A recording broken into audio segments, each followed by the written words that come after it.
花西在地新闻，乡亲啊，大家平安。今仔日是新历的3月初8，是妇女节。现代妇女基金会特别来统计着女性伫职业场所遭受到的性骚扰，来召开着记者会，讲有43%的女性曾经伫上班的场所去遭性骚扰，其中有超过8成性骚扰这个加害者都伫同一个工作环境，这个头家是占13.8%，顶司是占27.9%，上侪是来自同事之间的骚扰，高达39.3%。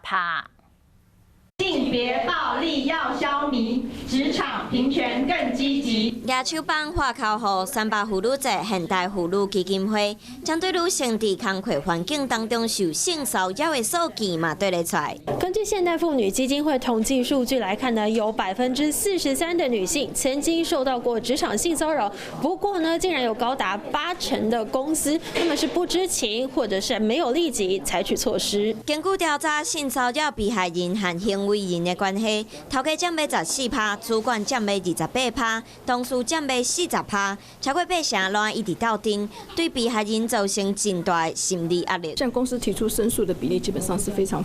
低的哈，大概只有10% 左右，那么有提出申诉。那可见的台湾在整个职场文化的部分呢，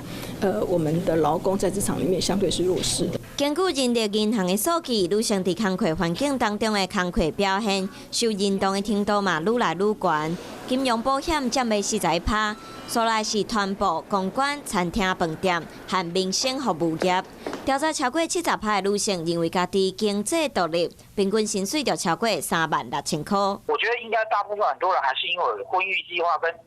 要照顾小孩或长辈主要还是以女性同仁为主的话，变成说他们的劳动参与率就是大概停滞在这个超过50%的情况。专家表示，要建立对女性友善的工课环境，就要先打破对性别传统的印象，而且要让女性同款得到竞争加薪、升官的机会，才会使真正做到性别平等。